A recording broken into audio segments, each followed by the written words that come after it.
안녕하세요. 사연에 빠지다의 DJ 민영입니다. 오늘 사연자는 꼴같지 않은 인간들에게 본때를 보여주고 참교육까지 해줬다는데요. 과연 어떤 사연인지 들어보시겠습니다. 오늘도 두 가지 사연 준비되어 있는데요. 끝까지 들어주실 거죠? 그럼 바로 시작해볼게요. 구독과 좋아요 잊지 말고 꾹 눌러주세요. 안녕하세요. 저는 30대 여자입니다. 저는 결혼한 지 이제 2년 넘은 새내기 주부예요. 남편과는 직장에서 만났어요. 남편은 거래처 사람이었는데 일하다가 자주 보다 보니 어느새 정이 들었습니다. 그러다 보니 연애도 하고 결혼까지 하게 됐습니다.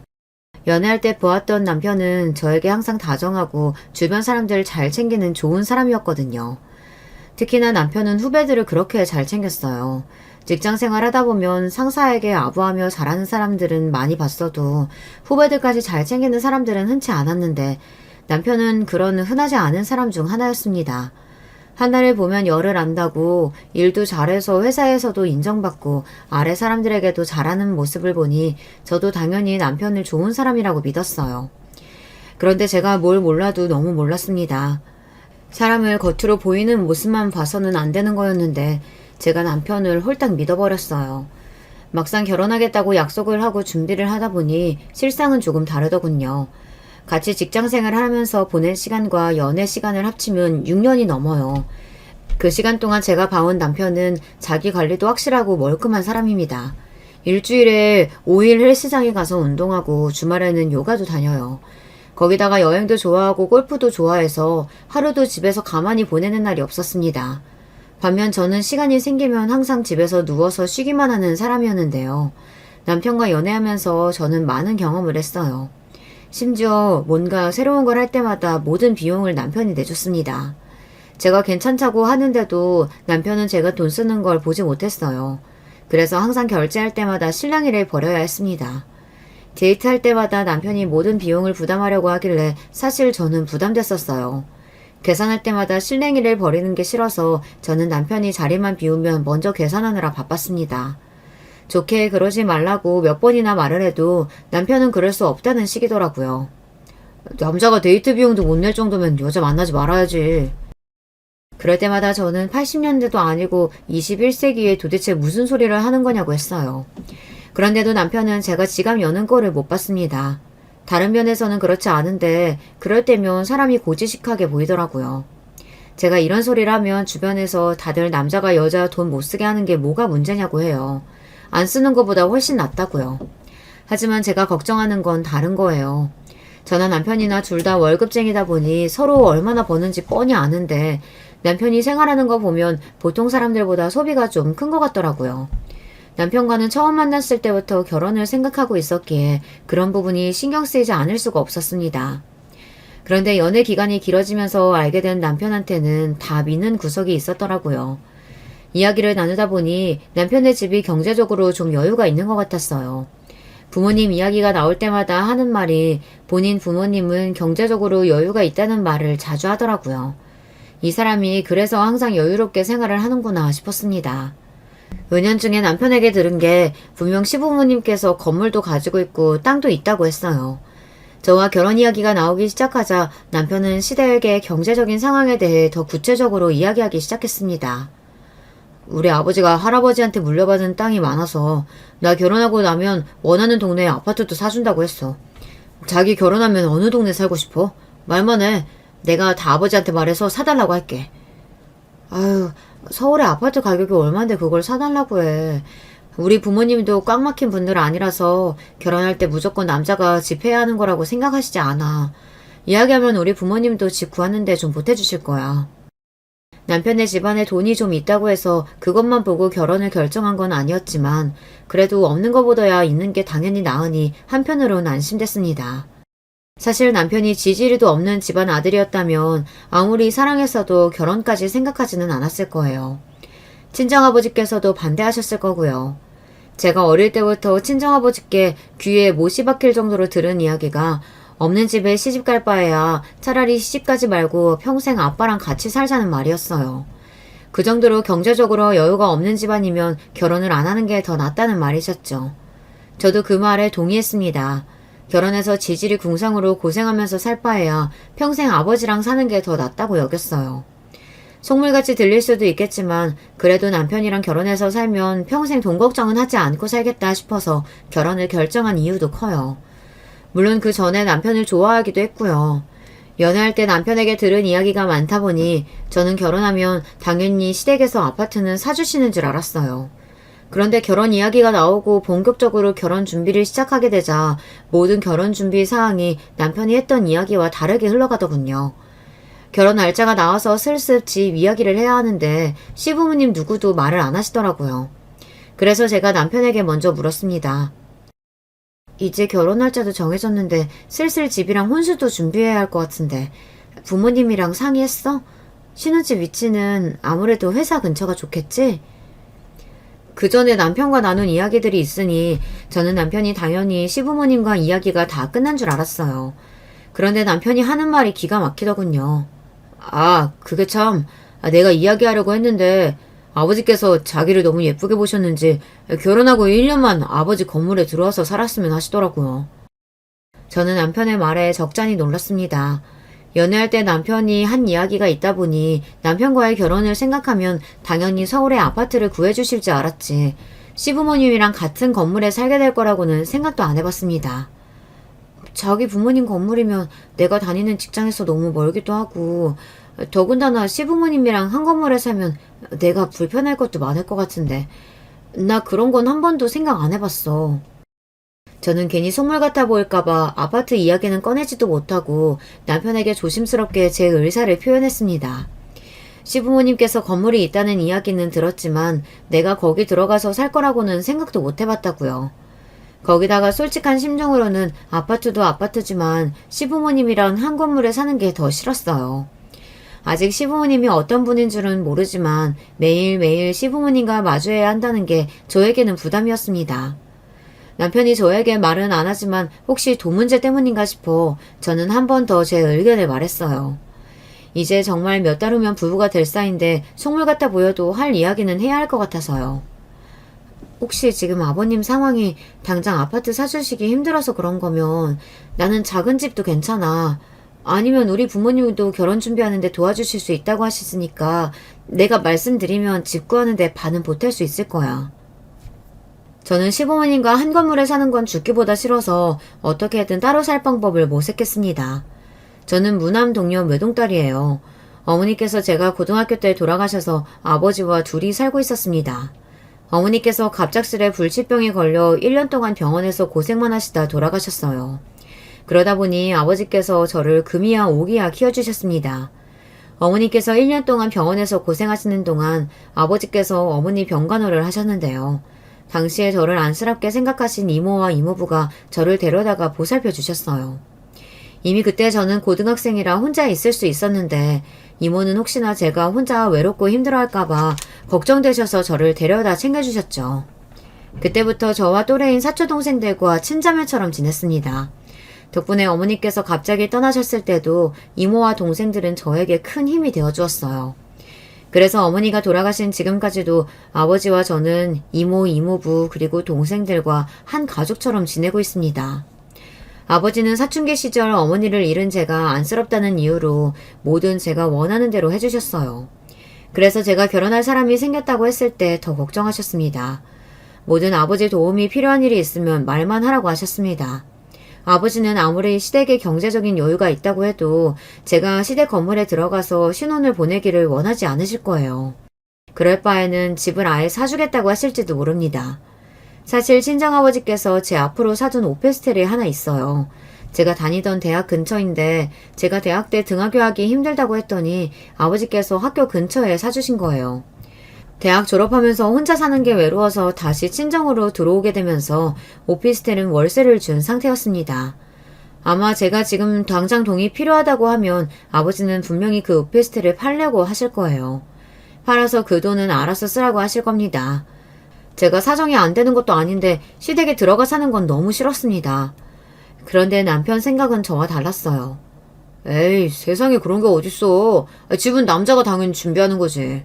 우리 아버지가 돈이 없어서 그러는 게 아니라 며느리랑 가깝게 지내고 싶어서 그러는 거야. 시부모님이랑 같은 건물 사면 자기가 좀 힘들 수도 있겠지만 우리 부모님이랑 가까워져서 나쁠 건 없잖아.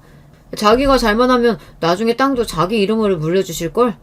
자기는 외동이라 모르겠지만 우리는 형제가 셋이라 부모님께 누가 더 잘하냐가 중요해. 이게 다 우리한테는 기회야, 기회. 남편은 이해가 안 되는 이야기를 했습니다. 본인은 형제가 셋이라 어릴 때부터 뭐든 나눠야 하는 환경에서 자라서 다른 형제들보다 하나라도 더 가지려면 부모님께 잘해야 한다고 했어요. 그러면서 하는 말이 제가 시부모님 댁 건물에 들어가서 사는 게 우리에게는 기회라고 했습니다. 제가 잘해야 시부모님이 좋게 보셔서 나중에 재산을 나눠줄 때 조금이라도 더 받는다고요. 남편 말이 그나마 시아버지께서 저를 예쁘게 보셔서 1년이라도 건물에 들어와서 같이 살자고 하시는 거니 좀만 참고 살아보자네요. 저는 들으면 들을수록 남편 말이 이해가 안 됐지만 제가 말해봐야 뭐 하겠어요. 남편 생각이 이미 확고하니 제가 말을 더 해봐야 이미 소용없었죠. 지금 생각해보면 그때 도망쳤어야 했어요.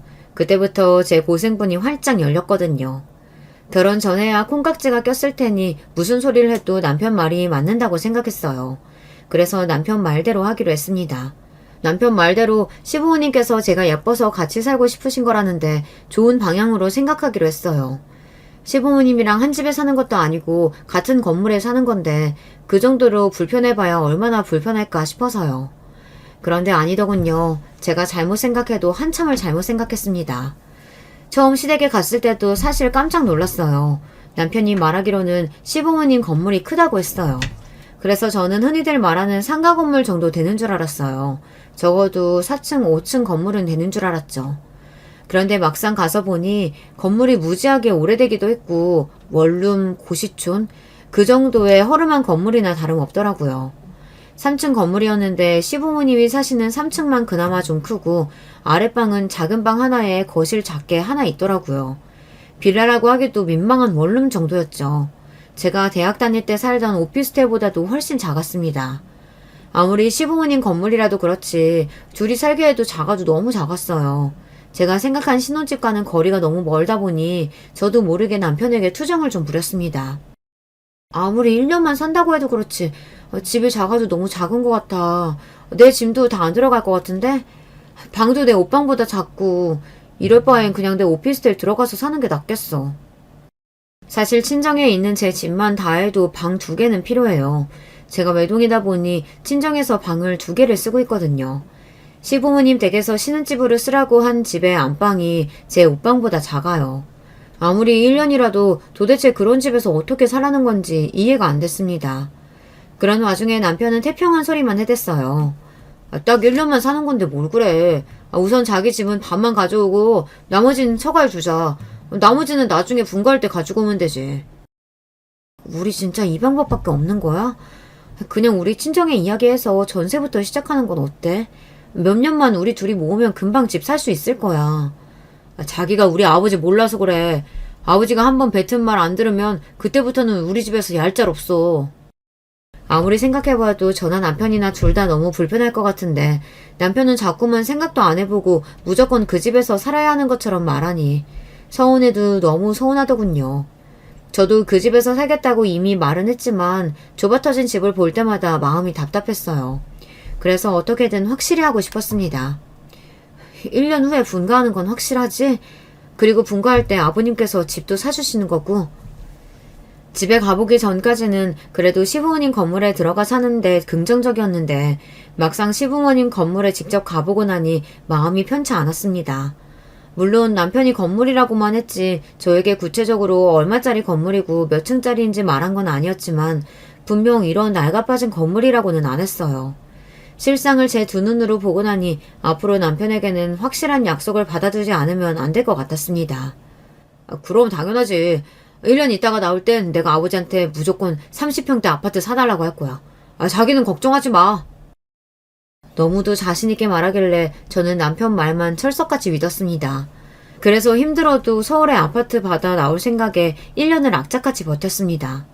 그런데 그 1년이라는 시간이 느려도 너무 느렸어요. 저는 평생 상상해본 적도 없는 시집살이에 시달려야 했거든요. 저희 시댁 식구를 소개하자면 누구 하나 평범한 사람이 없어요.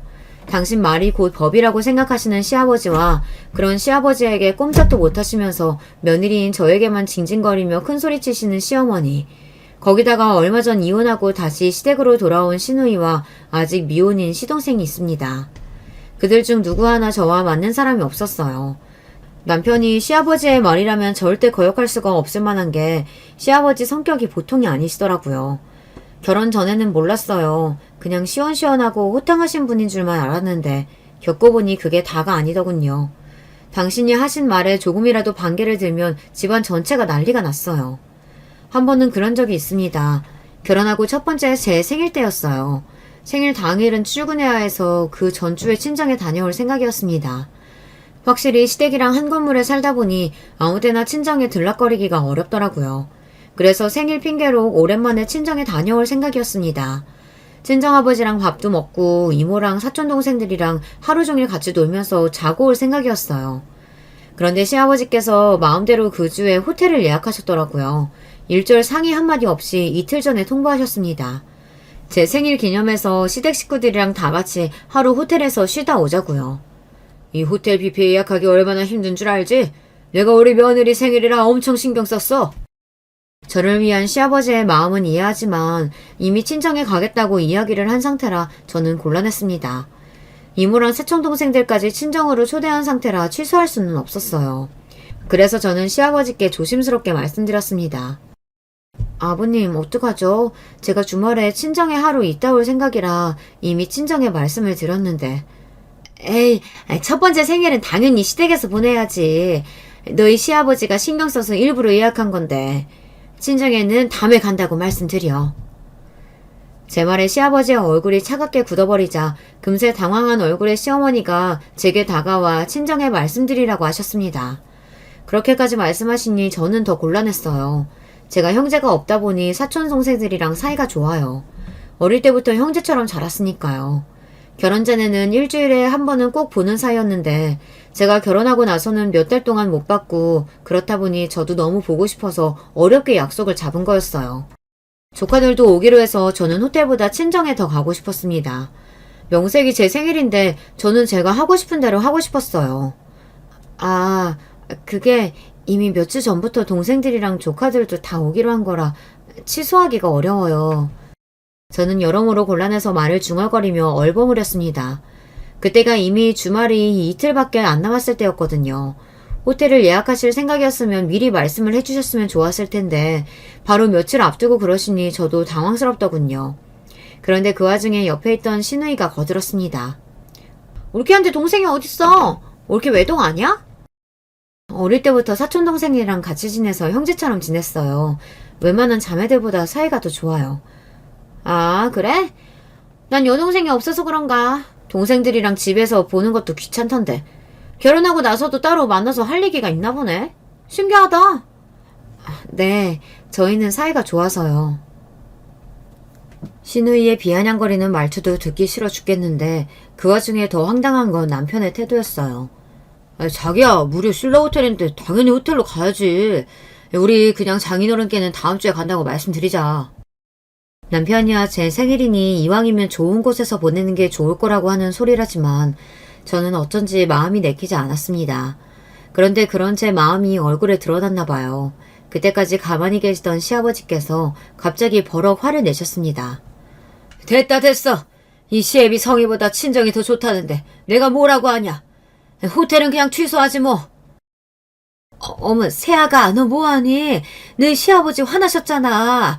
그냥 친정은 다음 주에 간다고 해 어서. 그래 올게. 나 같으면 아빠가 차린 밥보다 호텔 뷔페가 훨씬 좋겠구만. 별것도 아닌 거 가지고 왜 문제를 만들어? 졸지에 제가 문제를 만든 사람이 되고 말았습니다. 저는 뭐라고 말해야 할지 몰라 상황이 불편했어요. 그런데 그때였습니다. 시아버지께서 지나가듯 하신 말이 화근이 됐어요. 이래서 사람이 돈 받기 전이랑 돈 받은 후에 달라지는 거라니까. 살려달라고 할 때는 언제고? 으휴, 자식이라도 다 자기들 필요할 때만 부모 찾지. 순간 시아버지의 말씀에 저도 모르게 얼굴이 붉게 타올랐어요. 시아버지께서 도대체 무슨 말씀을 하시는 건진 모르겠는데 분명 저에게 하시는 말씀이었으니까요. 그래서 저는 시아버지께 그게 무슨 말씀이냐고 저희가 무슨 돈을 받았느냐고 물었습니다. 저는 아무리 생각해도 시아버지께 따로 받은 돈이라고는 없는데 왜 저런 소리를 하시는 건가 싶어서요. 자기야, 아버지는 그냥 하시는 말이야.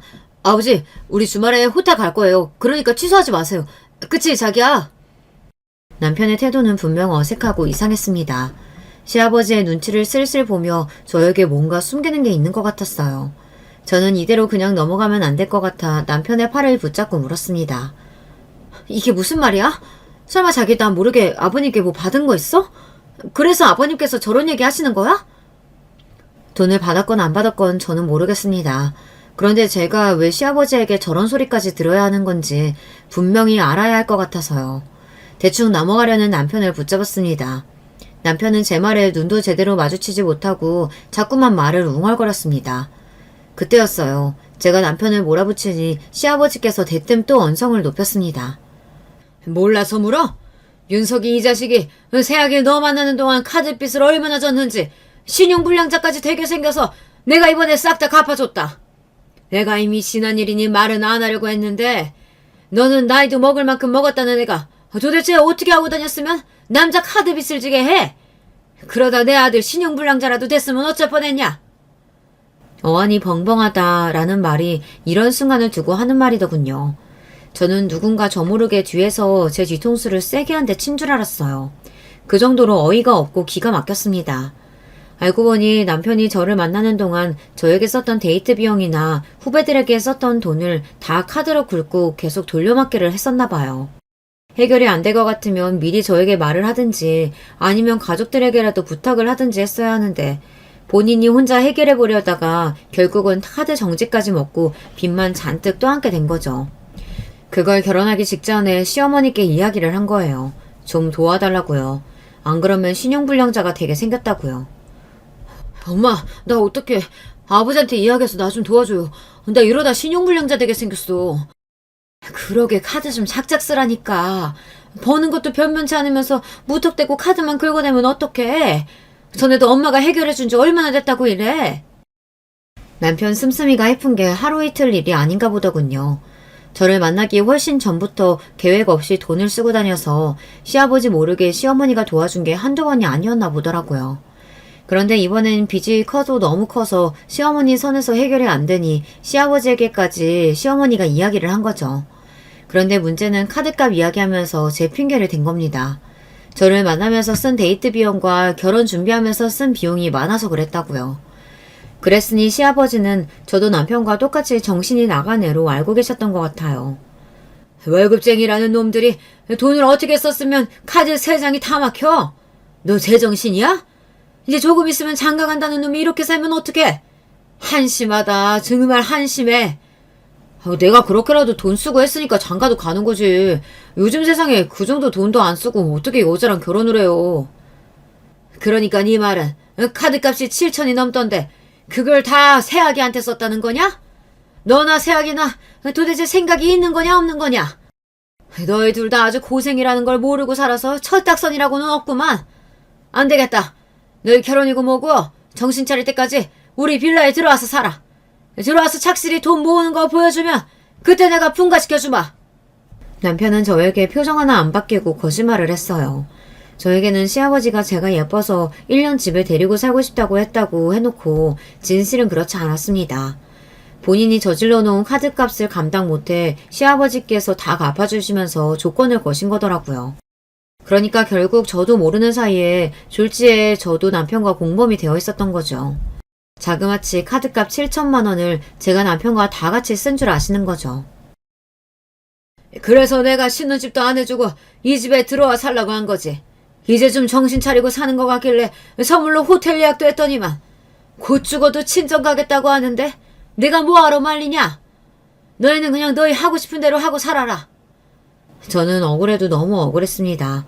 데이트할 때 남편이 밥 좀 사주고 주말 요가 한 달 결제해준 적은 있지만 그 이상 비싼 물건을 선물로 받거나 한 적은 없어요.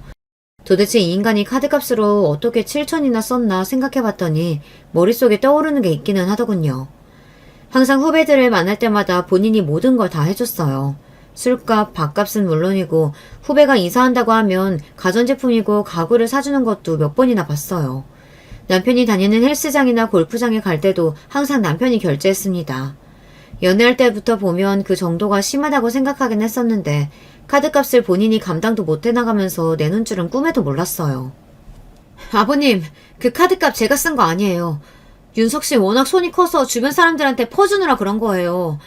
저도 지금까지 이 정도일 줄은 생각도 못하고 있었는데 앞으로는 제가 잘 얘기해서 고칠 수 있게 할게요. 진심이었습니다. 지금까지 남편이 아무 생각 없이 그러고 다니는 걸 진작 알았으면 저도 가만히 있지는 않았을 거예요. 지금이라도 남편의 진짜 모습을 알았으니 단단히 고쳐줘야겠다고 생각했습니다. 그거야 앞으로 지켜보면 알겠지. 에휴, 자식놈들이라고 하나도 마음에 드는 놈들이 없어.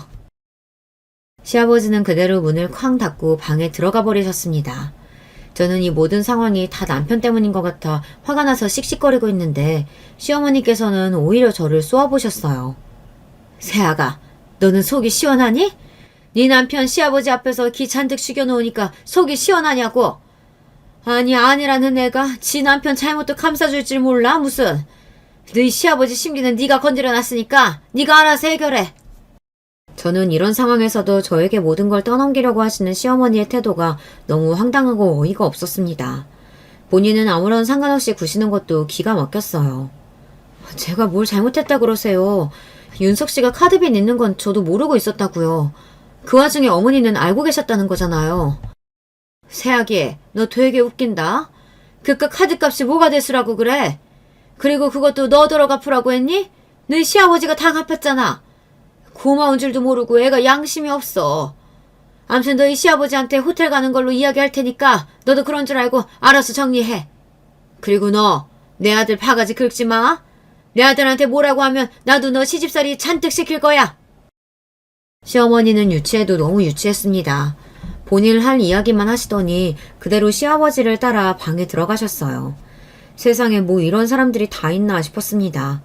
저는 황당해서 말문이 턱하니 막혀 있었는데 그런 저에게 남편이 다가오더니 미안하다며 집에 가서 이야기를 하자고 제 손을 잡더군요. 저는 순간 너무 짜증이 나서 남편의 손을 탁 밀어냈어요. 그 모습을 보고 있던 신우이는 또 눈치 없이 한 소리 하더군요.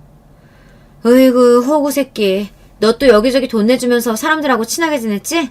어릴 때도 그러고 다니더니만 옷 좀 하나도 안 변했니? 뭐? 호구? 내가 어디가 호구야? 아, 그러는 누나야말로 매형한테 빨대 꽂고 살려다가 쫓겨난 주제에 누구더러 호구래? 남편과 시누이는 둘 다 똑같았습니다. 둘 중 누가 더 철딱선이 없는지 대결하는 것 같았죠. 이 자식이 쫓겨나긴 누가 쫓겨났다 그래. 내가 알아서 이혼하고 나온 거야. 그 자식이 쫓아나게 굴어서. 저는 시누이와 남편 싸움까지 끼고 싶지 않아 그대로 시댁을 나와 집으로 내려왔습니다. 안 그래도 화가 나 죽겠는데 좁아터진 집구석을 보니 더 화가 나더군요. 제가 이런 집에서 사는 이유가 남편의 카드비 때문이었다고 생각하니 억울해서 눈물까지 날 것 같았어요. 그런데 그런 와중 눈치 없는 시누이가 굳이 또 저를 따라 집에 내려왔어요. 그러더니 마음대로 문을 벌컥 열고 들어와서 한다는 말이 또 제 심기를 건드렸습니다. 와, 여기 진짜 오랜만에 들어와 봤는데 작게는 진짜 작다. 내가 올케한테 말했었었나? 나 결혼했을 때 시댁에서 40평대 아파트 해줬었다고. 그 집이 지금은 20억이 넘는다더라. 쉬누이는 안 그래도 속이 말이 아닌 제 앞에서 굳이 잘난 척을 해댔어요. 꼴같지도 않았습니다. 이혼하고 친정에 다시 돌아온 주제에 잘났다고 옛날 이야기를 하더라고요. 쉬누이는 시어머니를 그대로 빼다박았어요. 자기 손으로 제대로 돈도 한번 못 벌어봤으면서 남의 돈으로 호의호식하며 살고 싶어 했죠. 남편에게 듣기론 시누이는 제대로 된 직장 한 번 안 다니고 집에서 신부 수업만 하다가 결혼도 조건 보고 선 봐서 결혼했다더라고요. 저 남편 돈만 보고 결혼했다가 너무 사치를 부려 이혼당했다고 들었어요. 시어머니도 시누이와 별반 다르지 않아요. 시아버지 비우면 살살 보면서 시아버지 돈 펑펑 쓰면서 사시거든요. 그러고 보니 저희 남편도 시누이와 시어머니와 별반 다르지 않네요. 나가서 돈 있는 척 잘 사는 척 하고 다니며 결국은 시아버지 돈으로 펑펑 쓰고 다닌 거니까요. 그렇게 생각하자 저는 더 우울해졌습니다. 제가 생각했던 남편과의 결혼 생활은 이런 게 아니었는데 뭔가 꼬이기 시작한 것 같아서요. 어머, 올케는 그 나이 먹도록 도대체 어떻게 살았길래 물건이 이렇게 없어? 에게, 친정에 돈 좀 있다더니 가방이랑 옷은 이게 다야? 아휴, 올케 안목이 좀 별로구나? 이쯤 되니 시누이가 이혼을 당한 게 눈치가 없어서인가 싶을 정도로 사람이 참 눈치가 없더군요. 자기 멋대로 방에 들어가서 옷장을 마음대로 열어봤어요. 그러더니 손에 잡히는 대로 꺼내서 옷이며 가방 브랜드를 막 확인하더라고요. 저는 너무 불쾌해서 신우이의 손에 들린 옷을 빼서 다시 옷장에 넣었습니다. 제가 오늘 너무 피곤해서 그런데 그만 올라가 주시겠어요? 좀 쉬고 싶어서요. 저는 최대한 화를 누르며 단호하게 이야기했습니다. 와, 올케도 성격 좀 있구나. 하긴 남자 꼬셔서 카드값 7전이나 쓰게 만들었는데 그게 어디 보통 성격이겠어? 암튼 우리 아빠 마음 돌려놓으려면 올케도 몇 달 고생 좀 해야 할 거야. 나 이혼하고 왔을 때 절대 안 받아준다고 해서 내가 반년을 아버지한테 빌었거든. 신우이는 하는 말 하나하나가 다 거슬려 저는 눈살을 잔뜩 찌푸린 채 신우이는 쳐다도 안 보고 그대로 옷장을 닫아버렸습니다. 그러자 신우이는 뭐가 그렇게 재미있는지 실실 웃으면서 나가더군요. 그리고 가는 순간까지도 재수가 없었어요. 주말엔 올케 덕분에 호텔 뷔페 먹겠네. 고마워. 얄미워 죽는 줄 알았습니다. 정말이지 그날은 시댁 식구들 때문에 미쳐버릴 것 같았어요. 너무 짜증이 나서 마음 같아서는 친정에 가버리고 싶었습니다. 하지만 이미 밤이 깊었어요. 이 시간에 아버지나 이모에게 연락했다간 다들 저를 걱정하시느라 한숨도 못 주무실 게 뻔해요. 다음날 전화해서 이번 주에 못 가고 다음 주에 가겠다고 이야기할 생각에 저는 마음이 무거웠습니다. 사실 결혼해서 시댁 건물에 들어가 산다고 했을 때 아버지께서 속상해 하셨어요. 그럴 거면 아버지께서 집을 구해줄 테니 거기서 살라고도 했습니다. 하지만 남편이 말한 대로 시아버지께서 저를 예쁘게 보셔서 1년만 같이 살기를 원하신다고 이야기했습니다. 친정아버지도 본인이 시아버지 입장이면 그럴 수 있겠다고 너그럽게 이해해 주셨어요. 내 자식이 예쁘고 마음에 들어서 그러신다는데 이해해야지.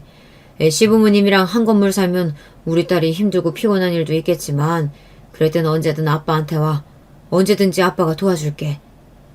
저는 그날 밤 힘든 마음을 아버지를 생각하며 애써 위로하며 잠들었습니다. 남편은 저한테 잔소리를 들을까봐 무서워서인지 아니면 시아버지 눈치가 보여서인지 그날 저녁 시댁에서 자고 출근한다는 메시지 한 통을 덜렁 보내놨더라고요. 그날 밤 저는 결혼한 거에 대해 처음으로 후회가 됐습니다. 그래도 어쩌겠어요. 결혼이라는 게 후회한다고 해서 그 전으로 되돌린다는 건 쉬운 일이 아니더라고요. 저도 평범한 부부처럼 남편과 매일 지지고 볶으며 살았습니다. 그 전엔 몰랐는데 남편이 한번 밉다고 생각이 들고 나니 별거 아닌 일에도 화가 나고 짜증이 나고 그러더라고요. 어떨 땐 이렇게 우리가 평생 부부로 살 수 있을까 싶기도 하고요. 거기다가 시어머니고 시누이고 툭하면 사람을 짜증나게 하고 심기를 건드리니까 내가 진짜 이렇게 사는 게 맞나 싶었죠. 그러던 중 드디어 결혼한 지 1년이 지났어요. 저는 그날만 기다리고 있었습니다. 결혼한 지 1년이 되던 날 저는 시아버지께 올라가 직접 이야기했어요. 남편한테 말해봐야 시아버지가 무서워서 말도 못할 게 뻔하니까요. 저는 시아버지께 결혼한 지 1년도 넘었으니 분가하겠다고 했습니다. 그런데 시아버지는 제 말에도 들은 척도 안 하셨어요. 1년이든 2년이든 분가해서 나가는 건 너희들이 알아서 할 일이지. 그걸 왜 나한테 얘기하고 난리야? 나가고 싶으면 나가. 결혼 초기부터 시아버지와 틀어지기 시작한 사이는 1년 동안도 별반 다르지 않았습니다. 남편이야 아버지에게 미움받을까봐 무서워서 슬슬 눈치만 보고 다니고 저는 시댁 식구라면 마주치기만 해도 싫어서 슬슬 피해 다니다 보니 시아버지와 크게 가까워질 일이 없었죠. 그러다 보니 시아버지와는 더 어색했어요. 그런 와중에 시아버지께 또 엄한 소리를 듣고 나니 말이 곱게 나오지를 않더군요. 저 임신했어요. 애 낳으면 아무래도 여긴 너무 좁아서 안 될 것 같아요. 넓은 곳으로 이사 가려고요.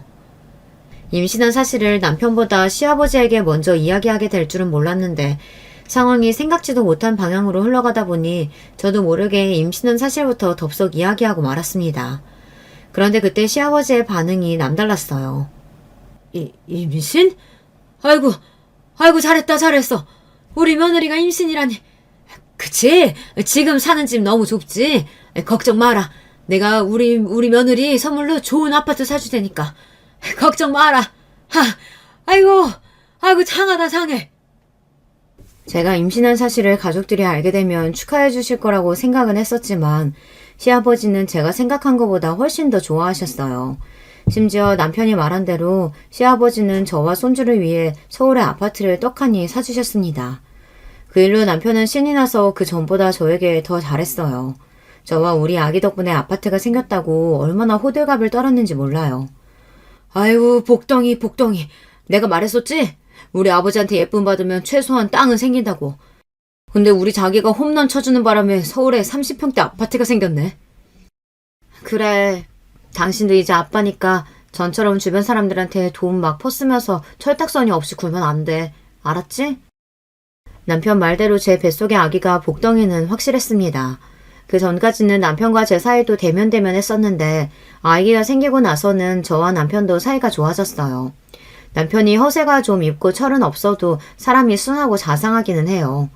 시어머니와 시누이 때문에 짜증이 날 때도 옆에서 항상 제 편을 들어줍니다. 그렇게 저는 성공적으로 분가를 하게 됐습니다. 그리고 제 결혼 생활도 안정을 찾는구나 싶었어요. 그런데 눈치 없는 시누이가 건드리면 안 되는 사자의 코털을 또 건드리고 말았습니다. 시아버지께서 저희에게 아파트를 사주시니 시누이가 아무래도 셈이 났나 봐요. 저희가 분가해서 나오자마자 연락도 없이 집에 찾아왔어요. 그것도 술에 잔뜩 취해서 왔더라고요. 내가 아빠한테 집 사달라 집 사달라 그렇게 조를 때는 아는 척도 안 하더니만 며느리가 임신했다고 신축 아파트를 떡하니 사줬네. 술 먹었으면 집에 곱게 갈 일이지 여긴 왜 왔어? 형님 오늘은 늦었으니까 여기서 주무시고 내일 가세요. 제가 어머님께 연락해 놓을게요. 저는 괜히 술 취한 사람 심기를 건드리고 싶지 않아 애써 시누이를 달랬습니다. 어차피 술에 취했으니 그냥 오늘은 재우고 내일 집에 데려다 주자 싶었어요. 그런데 눈치 없는 시누이는 제 속을 또 박박 긁더군요. 올케는 가만 보면 순진한 척하면서 은근 여우라니까? 올케네 친정 잘 사는 거 확실해?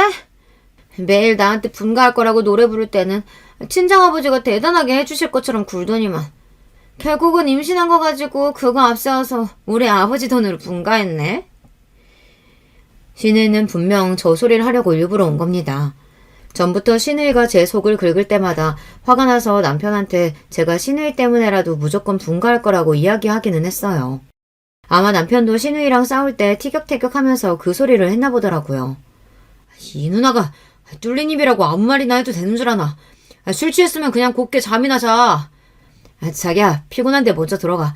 내가 누나 재우고 들어갈게. 남편이 제 눈치를 보며 시누이를 방으로 데려가지 않았으면 또 저와 시누이는 한판 했을 거예요. 시누이는 참 유치한 게 저나 남편이랑 이야기할 때마다 꼭 저희 친정을 들먹여요. 남편이 시누이에게 저희 친정아버지가 서울 외곽에 살아도 사업도 크게 하시고 차도 외제차라고 몇 번을 자랑했는데 그럴 때마다 시누이가 무시했거든요. 이은서, 네가 하는 말은 10 중에 5은 뻥이잖아. 내가 그 말을 믿을 것 같아? 아무리 시골 사람들이라도 집에 돈 있으면 다 겉으로 티가 나는 법인데 올케는 영 그런 태가 안 나는데. 우리 장인어른때 경기도지 시골 아니야. 누나는 무식해서 경기도가 어디 붙어있는 줄도 모르지? 시누이가 하는 말도 10 중에 반은 헛소리라는 걸 저도 잘 알다 보니 그럴 때마다 대꾸도 안 했습니다.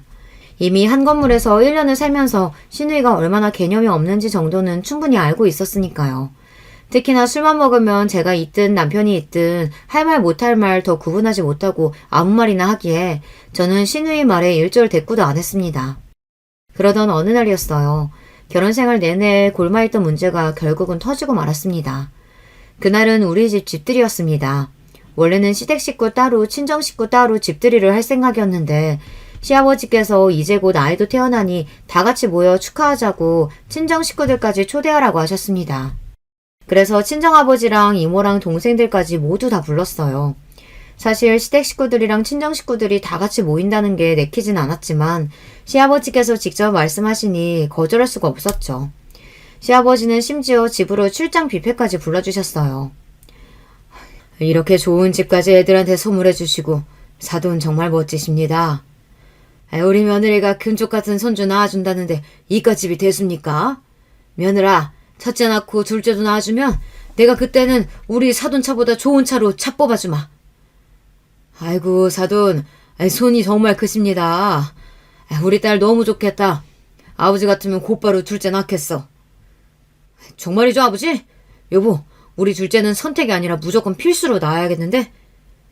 걱정했던 것보다 집들이 분위기가 좋아서 다행이다 싶었던 와중 역시나 제가 즐거운 꼴을 그냥 지켜볼 리 없던 시누이가 괜히 또 끼어들어서 분위기를 망쳤습니다. 근데 올케는 볼 때마다 느끼는 거지만 참 사람이 안목이 없어. 전세도 아니고 본인 자가인데 인테리어를 이렇게밖에 못하는 거야?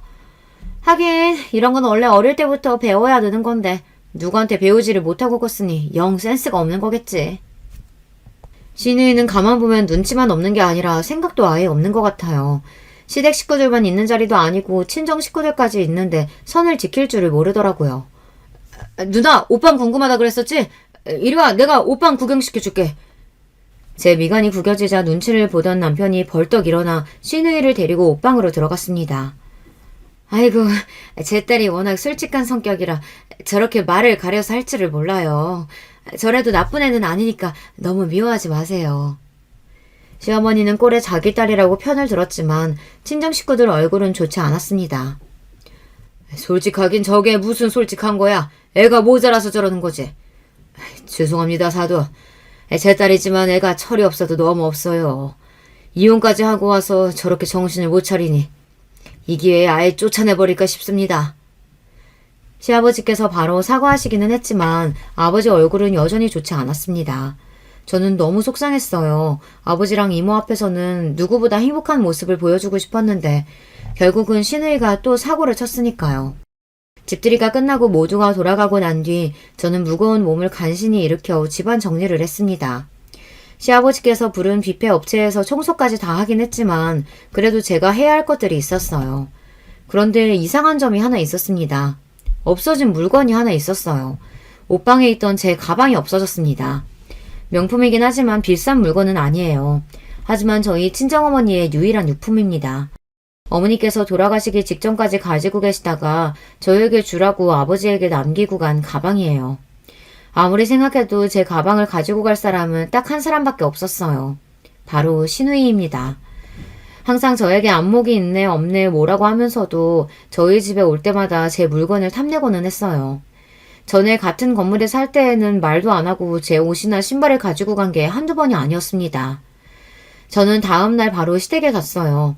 오전 11시가 넘었는데도 신우이는 자고 있었어요. 방을 둘러보니 역시나 제 가방이 거기 있었습니다. 저는 너무 화가 나서 신우이가 덮은 이불을 뺏었어요. 그러자 놀란 신우이가 짜증을 내면서 일어났습니다. 이 가방이 무슨 가방인 줄 알고 가져간 거예요? 그거 우리 엄마 유품이라고요. 도대체 도둑도 아니고 왜 남의 물건을 허락도 안 받고 가지고 가요? 저는 지금까지 억눌러왔던 화가 폭발했습니다. 소리를 버럭버럭 질렀어요. 그러자 천연덕스러운 얼굴로 일어난 신우이가 말도 안 되는 소리를 짓거렸습니다. 꼴에 웬일로 괜찮은 명품백이 있나 했더니 역시나 올케가 산 건 아니구나? 이 정도 명품백은 나 같은 명품인 사람이 들어야지. 올케한테는 영 안 어울려. 이거 그냥 놔줘. 저는 그 순간까지도 간신히 붙잡고 있던 이성의 끈이 빠지지 끊어지고 말았습니다. 명품? 당신이 인성이 명품이라고? 좋아. 네가 얼마나 명품인지 내가 아버님께 그대로 말씀드려야겠다. 형님이군 아발이고 더는 봐줄 수가 없었습니다. 얌전해 있는 사자의 코털을 자꾸만 건드리니 저로서는 봐줄 이유가 없었어요. 저는 그대로 거실로 나가 시아버지가 쉬고 계신 방을 노크했습니다. 그리고 시아버지 방에 들어가 제가 아는 사실을 그대로 말씀드렸어요. 아버님, 제가 이런 이야기를 들어야 하나 말아야 하나 고민했는데요. 아무래도 안 되겠네요. 사실은 형님 아직 이혼 안 끝났어요. 아직도 소송 중인 거 아버님도 아세요? 뭐야? 이혼 소송이라니. 그게 무슨 소리야? 합의 이혼했다더니만 그런 게 아니었어? 올케가 뭘 한다고 그래? 내가 무슨 소송을 한다고 그래? 웃기네 정말. 제가 모를 줄 알았어요? 형님이 술 취할 때마다 저한테 다 말했잖아요. 바람 피우다가 걸려서 소송 중이라고. 이러다 이혼 위자료에 전 남편 소송비까지 다 물게 생겼다고 울고불고 했었잖아요. 뭐야? 이 미친년이 이제 하다하다 바람? 네가 돌았구나 돌았어. 아버지, 제가 몇 살인데 그래요? 설마 때리려고요? 그러지 마세요.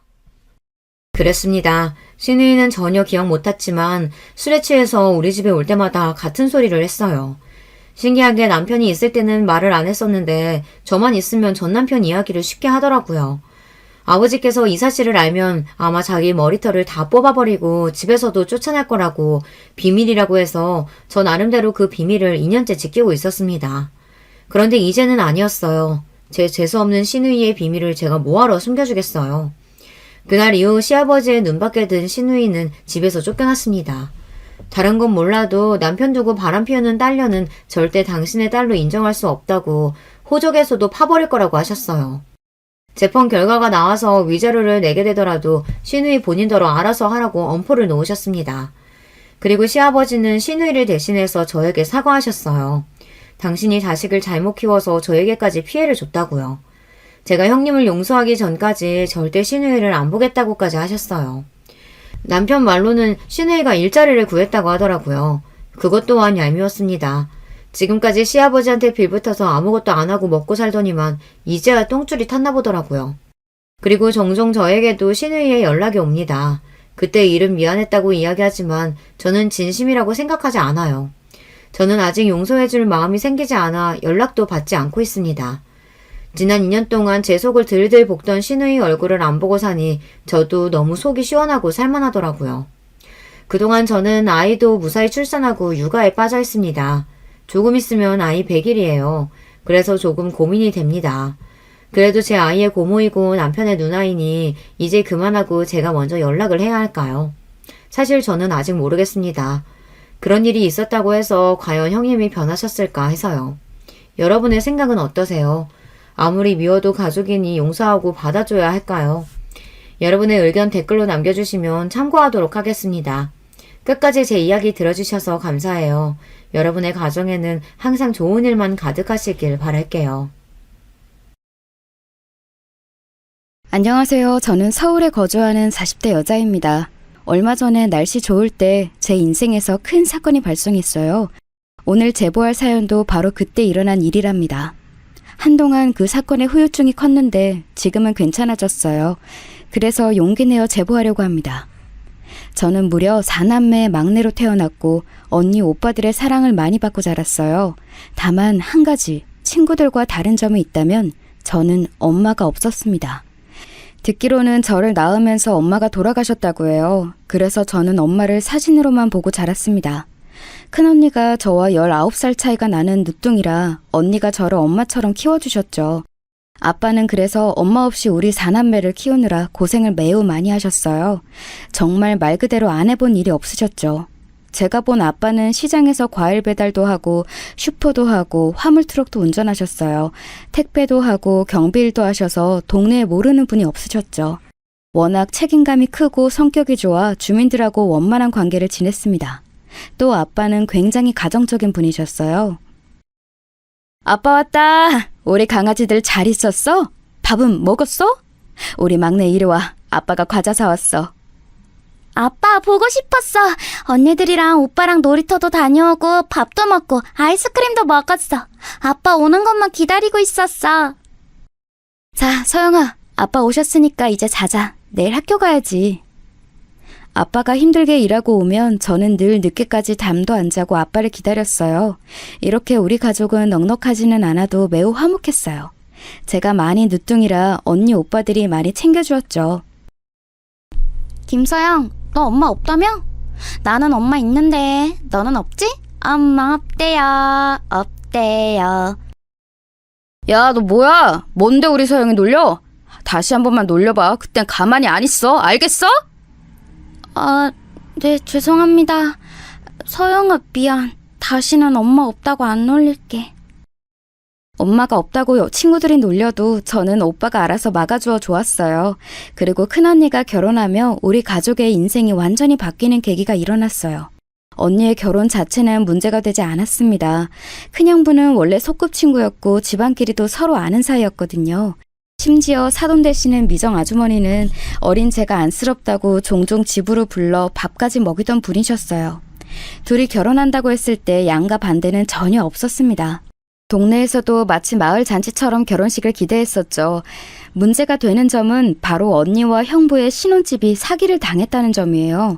동네에 있던 철물점을 하던 김씨 아저씨가 본인이 살던 집을 처분하고 다른 지역으로 가겠다고 해서 그 집을 언니와 형부가 사서 신혼집으로 쓸 예정이었습니다. 그런데 알고 봤더니 김씨 아저씨는 무려 3가족에게 집을 팔았던 거였어요. 아니, 이게 말이 돼? 우리 당장 어떡해. 심지어 김씨 아저씨는 다른 지역으로도 도망가서 아예 찾을 수도 없어. 동네 사람이라 믿었던 우리가 잘못이지. 진짜 이걸 어떡하나. 피해자가 우리 말고 더 있잖아. 너무 괘씸해서 잠을 잘 수가 없어. 김씨 아저씨는 큰언니의 부부 말고도 다른 사람에게 사기를 쳤는데 그 사람들은 외지인이라 아예 연고도 없는 사람에게 사기를 당했었어요. 그리고 이 사건이 커져서 동네가 뒤집혔는데 동네 사람들의 말을 들어봤더니 가관이었습니다. 김씨? 그 철물점? 나는 그 사람한테 돈 빌려줬다가 되돌려봤는데 10년 걸렸어. 내가 그래서 뭐 필요해도 철물점 절대 안 갔잖아. 사람이 순해 보여도 속은 구렁이가 몇 개가 있는지 몰라. 그 사람 관상만 봐도 이상해. 어딘가 음침해 보이고. 나도 그래서 말도 안 섞었어. 사람 좋은 척은 다 하는데 실상 보면 돈을 오히려 떼먹고 다니더라. 어떡하나. 집을 사기당하다니. 이걸 어째. 결국 이 사건을 가만히 당하고 있을 수만은 없으니 우리 가족과 형부네 가족들 그리고 피해자들이 힘을 합쳐 경찰서에 가게 되었습니다. 다들 화가 난 채로 경찰서에 갔는데 나올 때는 더 화가 나서 나오게 되었어요. 왜냐하면 경찰이 도와주질 않았거든요. 아이고 선생님들 저도 이해해요. 네? 이해 못하는 게 아니에요. 그런데 우리가 현실적으로 잡을 수 있는 방법이 없다니까?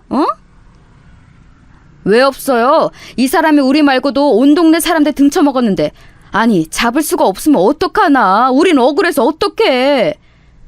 물론 사정은 딱한데 선생님 저번 주에 저기 야산에 시체 발견된 거 아시죠? 우리 지금 그것 때문에 골치 아파서 안 돼요. 저것만 해결하면 선생님들 사건 해결해 줄게. 알겠죠? 그러니까 일단 돌아가세요. 민중의 지팡이라며 이렇게 우리 사건은 조사도 안 하는 게 말이 되는 건가? 아니 안 하는 게 아니고 선생님 조금만 기다려 달라는 거잖아요. 왜 이러셔. 결국 아무것도 못 얻고 경찰서를 나오게 되었습니다. 그리고 가족들은 정말로 저 살인사건의 조사가 끝날 때까지 가만히 기다렸어요. 그런데 막상 살인사건은 끝날 기미가 보이지도 않았고 이러고 있다간 영영 김씨 아저씨를 놓치게 될 판이었습니다. 우리 아기 어떡해. 너무 불쌍해. 못난 엄마 만나서 이렇게 빛도 못 보고 하늘로 갔어. 나랑 남편이 열심히 고등학교만 졸업하고 모은 돈이 한순간에 갈 곳도 없어서 이렇게 친정하고 시댁을 번갈아 가면서 다녀야 해. 진짜 너무 눈앞이 깜깜하다. 속상해. 당신 잘못이 아니야. 여보, 정신 차려. 아이고, 괜찮니? 딸, 어떻게, 서영아, 빨리 오빠 불러라. 큰언니는 사기당했다는 충격에 날이 갈수록 몸이 약해졌어요. 임신도 했었는데 심신미약으로 유산까지 하게 되었죠. 그 뒤로도 계속 쓰러지는 날이 많았습니다. 우리 가족의 엄마 같은 큰언니가 저렇게 힘들어하니 저도 갈수록 속상했어요. 결국 아빠는 결단을 내리셨습니다. 경찰에 우리를 도와주지 않으니 우리 가족은 내가 지켜야겠어. 도망간 김씨? 내가 잡는다. 내가 어떻게든 잡아서 그 새끼한테 떼인 돈이라도 받아야겠어. 이렇게 살다간 억울해서 제명에 못 살아. 아빠는 가만히 있으면 아무도 우리를 도와주지 않는다는 것을 깨달았어요. 워낙 동네에서 많은 일을 하며 인맥이 넓었던 아빠는 그 인맥을 활용하기 시작했습니다. 우리 동네뿐만이 아니고 옆 동네 그리고 그 옆 동네까지 아빠는 직접 발로 뛰어서 김씨 아저씨의 행방을 찾았어요. 어르신, 그때 혹시 가게 문 여셨어요? 아니, 일요일. 그래요. 이 사람 봤어요? 키는 나보다 작고 덩치도 작아요. 그 철물점 하던. 그래, 그 사람이요. 사장님 가게에서 국밥을 먹고 갔어요? 정확한 시간 혹시 기억나세요? 아침? 대략 그럼 첫 차보다 빨리 먹고 갔어요? 네네, 이 사람이요. 기억나세요? 아마 짐이 많았을 거예요. 그러시구나. 네, 감사합니다. 아빠는 정말 하루도 쉬지 않고 돌아다니셨어요. 물론 성과만 있던 것은 아니고 허탕도 여러치고 속상한 날도 많았습니다. 하지만 아빠는 절대 포기하지 않고 끝까지 추적했어요. 그리고 마침내 놀랍게도 김씨 아저씨를 찾게 되었습니다. 등잔밑이 어둡다고 하죠? 김씨 아저씨는 바로 옆 동네의 여관에서 몸을 숨기고 있었어요. 아이고, 선생님, 수고하셨어요. 우리가 잡아야 하는데. 어쨌든 이놈은 우리가 처리할 테니까 이제 쉬세요. 웬일이야. 경찰이 해야 할 일을 대신했어. 세상에. 흥신소라도 해야 하는 거 아니야? 원래도 재주가 많았는데 이렇게 돈 떼먹은 사기꾼까지 잡아주네. 사돈 고마워요. 우리는 충격에 아무것도 못했는데 우리 애들 이제 마음 놓고 결혼 생활할 수 있겠어요. 아빠는 진짜 내 인생의 슈퍼맨이에요. 액땜했다고 생각하고 남편이랑 평생 행복하게 살게요. 아빠가 직접 김씨 아저씨를 잡아 경찰에게 넘기니 아빠는 동네 유명 인사가 되었습니다. 큰언니와 형부도 일이 해결되고 바로 조카를 다시 가졌어요. 장인어른, 저보고 친구들이 부럽다고 하더라고요. 탐정을 장인어른으로 두었다고 앞으로 세상 살면서 억울한 일은 없을 거라고 하던데 이번 기회에 흥신소 차리시는 거 어떠세요? 에이, 아니야. 무슨 소리야. 나는 그냥 너희가 억울해서 유산하고 살도 너무 많이 빠지니까 그게 안쓰러워서 그랬지. 아니야. 무슨 흥신소야. 여러분, 그런데 말이에요. 장난식으로 동네 주민들과 가족들이 했던 말은 얼마 지나지 않아 현실로 일어났습니다. 워낙 좁은 동네라 아빠가 직접 발로 뛰어 사기꾼을 잡았다는 소식이 들리자 몰래 우리 아빠에게 찾아와서 의뢰하는 사람이 늘어났어요. 애 아빠가 바람을 피우는 것 같아요. 어떡해요? 아저씨, 제발요. 저 지영이랑 친구잖아요. 딸이라고 생각하시고 한 번만 도와주세요. 저 이렇게 억울해서 못 살아요. 밤에 잠도 못 자고. 우리 아기는 어떡해요? 아니, 누가 자꾸 우리 가게 앞에 있는 화분을 가져가더라? 심지어 우리 아들이 쓰는 자전거까지 가져갔어. 경찰에 말했더니 좀도둑이라고 도와줄 생각도 안 해. 사장님이 우리 좀 도와줘, 응? 사례는 두둑하게 할게. 사장님, 우리도 사기꾼 좀 잡아줘요. 평생 농사로 힘들게 모은 돈이 다 물거품이 됐어. 우리 어머니 쓰러지고 난리 나서 어떡해. 주민들은 경찰이 제대로 일하지 않는다며 우리 아빠를 계속 찾아왔어요. 아빠가 워낙 정도 많고 동네에서 일하며 인맥이 넓어 그런 사람들을 지나치지 않았습니다. 그렇게 하나둘 돕다 보니 자연스럽게 정말 흥신소 일을 시작하게 되었어요. 그 과정에서 혼자서 하는 것은 한계가 있으니 형부와 큰언니도 도왔죠. 그러면서 본격적으로 흥신소 사무실도 차리게 되었습니다.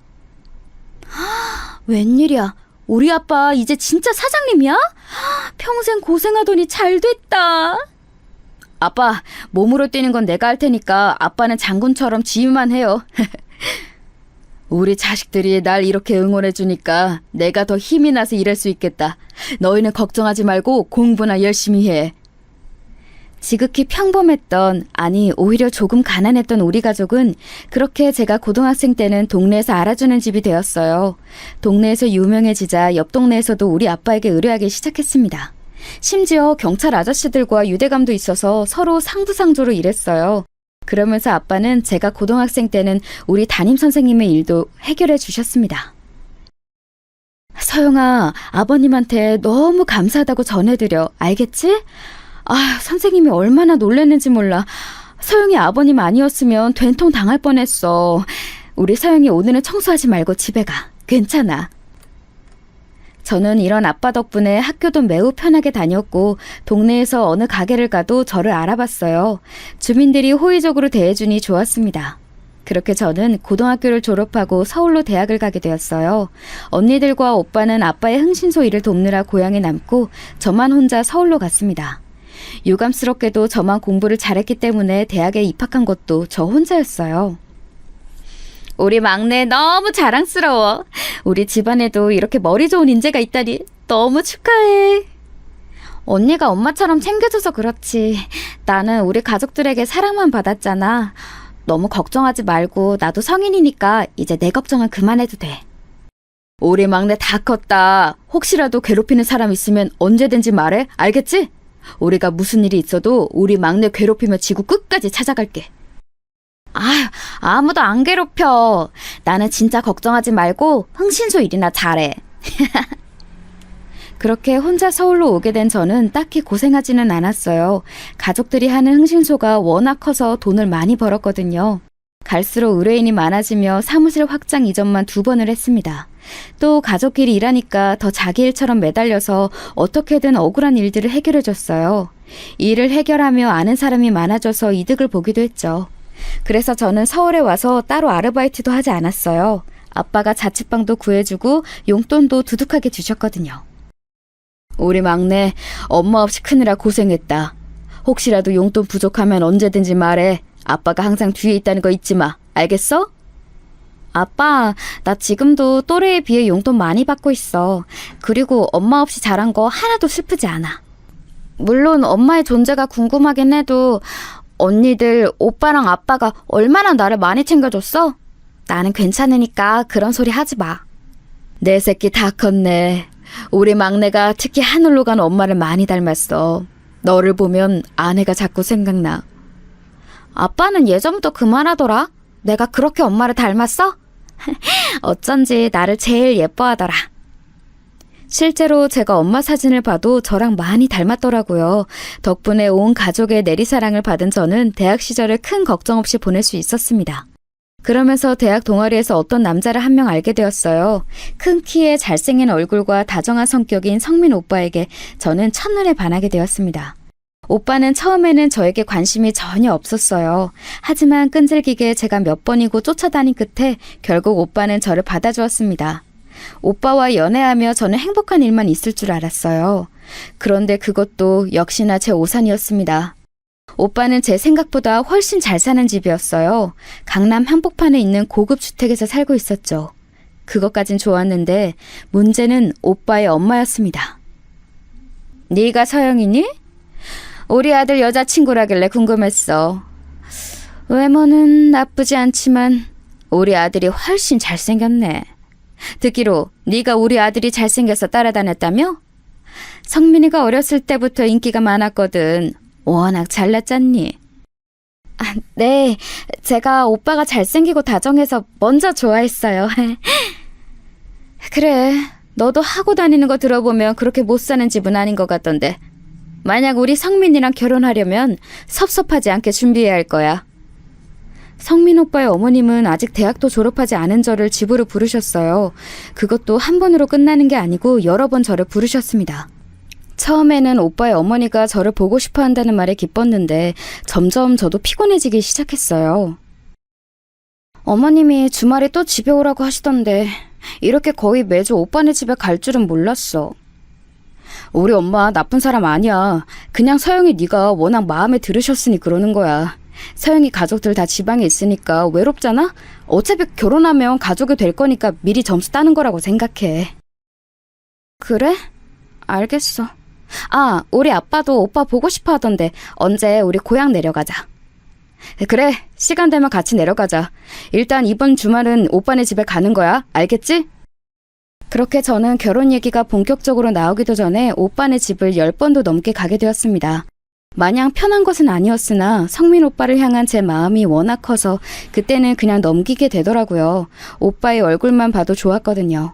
그렇게 저는 대학교 내내 사귄 사람이 성민 오빠 한 명이었습니다. 가족들이 워낙 저를 예뻐해서 종종 서울로 왔는데 우리 가족도 오빠를 보고 싶어 했어요. 아, 그래?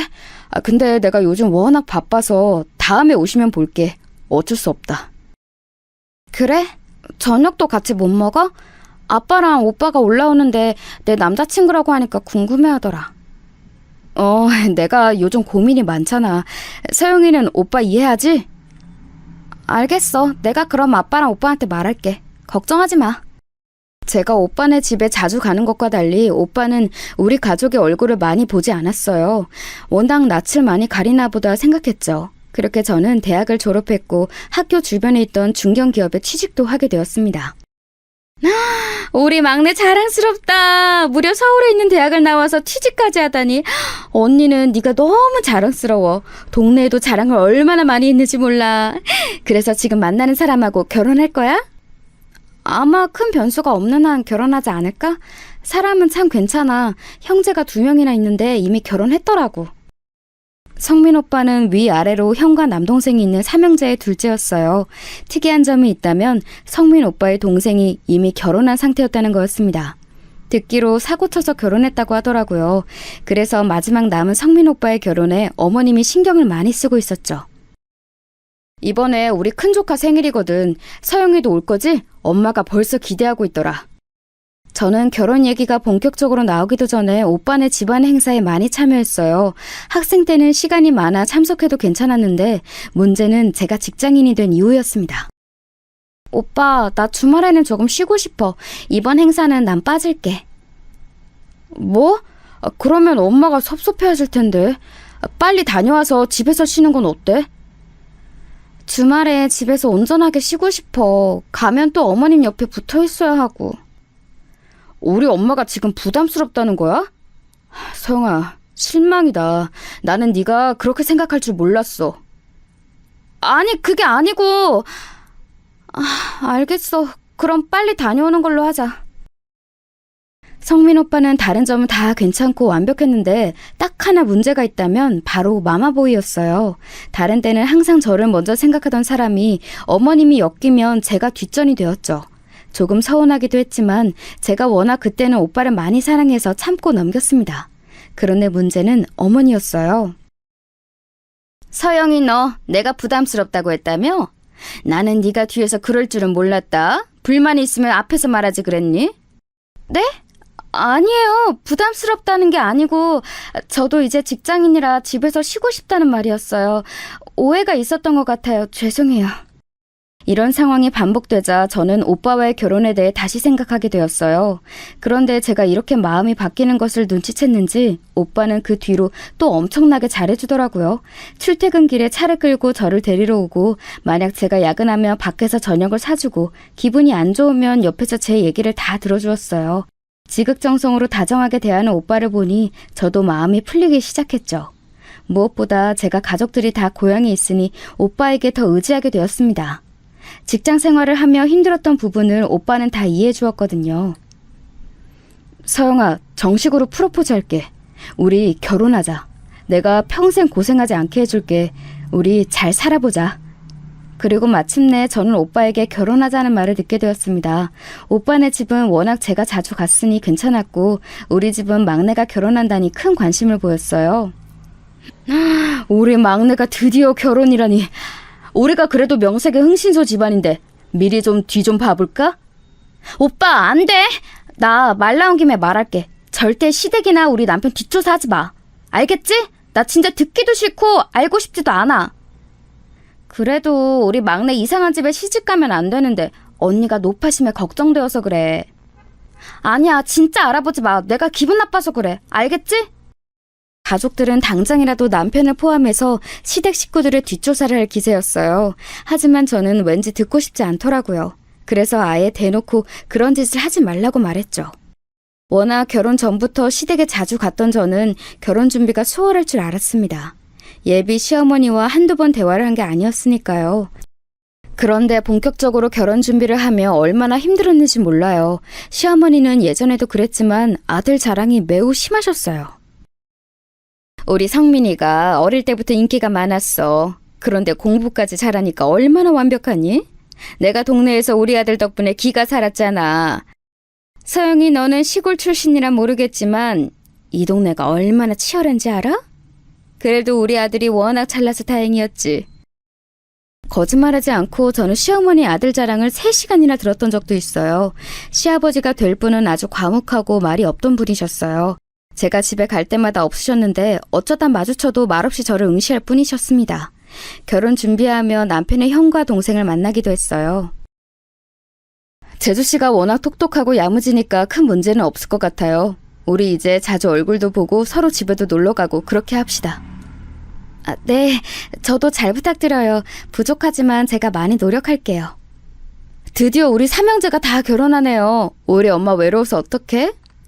형제들은 다행히 무난하게 넘어갔는데 시어머니가 문제였죠. 상견례가 잡히고 본격적으로 양가 어른들이 만나기 전에 시어머니는 또 저를 부르셨어요. 그래서 서영이네 집안은 무슨 사업을 하는 거야? 내가 생각해보니 사업한다는 것만 알고 무슨 사업인지 자세히 알지를 못했네. 아, 가족들이 다 흥신소 사업을 하세요. 지방에 사무실 두고 일하시는데. 뭐? 지금 뭐라고 했어? 흥신소? 흥신소? 아니, 나 그런 거 텔레비전에서만 봤어. 세상에, 흥신소? 아, 네. 고향에서 하시는데 언니들하고 오빠도 같이 하고 있어요. 아, 너무 웃기다. 나는 또 얼마나 대단한 집안인가 생각했는데 흥신소? 아이고, 내가 사돈으로 흥신소 집안을 만나게 될 줄이야. 아우, 너무 웃기다. 시어머니의 반응에 저는 시어머니를 만나고 처음으로 정색하게 되었어요. 아무리 그동안 저를 힘들게 했어도 저는 어른이니까 꾹 참았거든요. 그런데 우리 가족을 비우는 모습에 너무 기분이 나빴습니다. 어머님, 지금 우리 가족 사업하는 거 비우는 거예요? 다들 열심히 일하고 계세요. 그리고 억울한 사람들 사건도 해결해주고 자부심 가지고 일하는 거예요. 너무 웃겨서 그래. 요즘 세상에도 흥신소로 빌어먹는 사람이 있니? 너무 웃기다. 그걸 이용하는 사람이 있다는 거잖아. 제가 아무 말을 하지 않고 쳐다보자 시어머니는 오히려 그런 제가 예민하다고 느끼셨나 봐요. 얘는?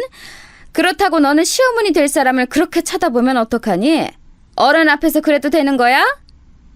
가족을 욕하는데 어떻게 가만히 있어요? 저 오늘은 이만 일어날게요.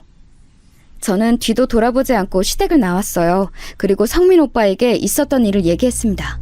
갑자기 서러움이 올라오며 엉엉 울며 말했죠. 성민 오빠는 본인이 대신 미안하다며 사과했어요. 서영아, 내가 엄마한테 그러지 말라고 하고 다짐까지 받았어. 엄마가 너랑 다시 얘기하고 싶으시대. 혹시 너만 괜찮으면 엄마랑 대화하는 거 어때? 우리 상견례도 곧 있잖아. 저 때까지만 해도 저는 시어머니가 사과할 줄 알았어요. 어차피 성민 오빠의 말대로 곧 상견례도 있었고 우리 가족도 제 결혼에 대해 기대하고 있던 터라 사과를 받고 결혼할 예정이었죠. 또 제가 워낙 오빠를 좋아했으니 사과를 받고 넘어갈 예정이었습니다. 그래서 혼자 시댁에 또 방문하게 되었어요. 그런데 제가 생각한 반응이 나오지 않았습니다. 너는 도대체 우리 성민이를 어떻게 꼬셨니? 애가 아주 노발대발하며 따지는데 그런 모습 처음 봤어. 어떻게 구워 삶았길래 우리 아들이 그렇게 넘어가? 어머니, 사과하시려고 저 부르신 거 아니세요? 저는 그런 줄 알고 왔는데요. 사과? 지금 사과라고 했어? 아니, 내가 없던 일 지어냈니? 그냥 흥신소 사업이 웃겨서 웃었던 건 맞는데 그게 지금 며느리 될 사람의 시어머니한테 할 소리야? 너 진짜 그렇게 안 봤는데 무서운 애구나? 저는 어머님 사과 들으면 이번 일은 없던 일로 하고 넘기려고 했어요. 곧 상견례도 있으니까요. 그런데 오히려 저한테 성민 오빠를 어떻게 꼬셨냐고 하시면 제가 뭐라고 해야 하나요? 얘는 진짜... 너는 그렇게 시어머니 이기고 싶니? 안 봐도 뻔하다. 결혼하면 더 심해지겠지. 엄마 없이 컸다더니 이런 모습에서 그런 게 보이는 거야? 지금 뭐라고 하셨어요? 엄마 없이 컸다는 말이 여기서 왜 나오는 거죠? 저는 그 순간 참을 수가 없었어요. 엄마가 없다는 것은 분명히 좋은 일은 아니었지만 제가 이런 소리를 들을 정도로 잘못한 건 아니잖아요. 그리고 가족들의 사랑도 아주 많이 받고 자랐고 부족함이라고는 모르고 자랐던 저예요. 금전적으로 그리고 정신적으로 뭐 하나 빠짐없이 자랐던 저에게 엄마가 없어서 그렇다는 말을 한 사람은 시어머니가 처음이었죠. 앉아있던 자리에서 일어나서 시어머니에게 소리치니 시어머니도 덩달아 뭐라 하기 시작했어요. 앉아! 어디서 지금 어른이 말하는데 버릇없이 일어나서 삿대질이야? 사과하세요. 제가 아무리 성민 오빠를 좋아해도 이런 취급 받으면서 결혼해야겠어요? 저 엄마 없이 컸어도 절대 사랑 못 받고 자라지 않았어요. 지금 네 이런 모습이 바로 엄마 없이 자란 모습이야. 예의라고는 눈에 보이지도 않아. 뭐라고요? 그럼 어머님은 얼마나 대단한 어머니가 있으시길래 이러세요? 제가 아무리 엄마가 없어도 어머니처럼 자라진 않았으니 다행이네요.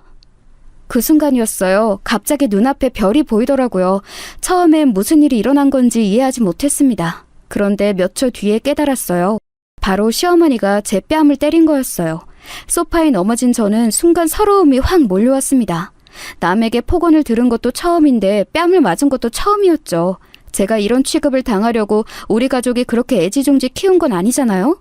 너무 속상한 마음에 무슨 정신으로 시댁에서 나왔는지 기억도 나지 않습니다. 그냥 나와서 엉엉 울며 고향으로 바로 내려갔던 것 같아요. 우리 막내 무슨 일이야?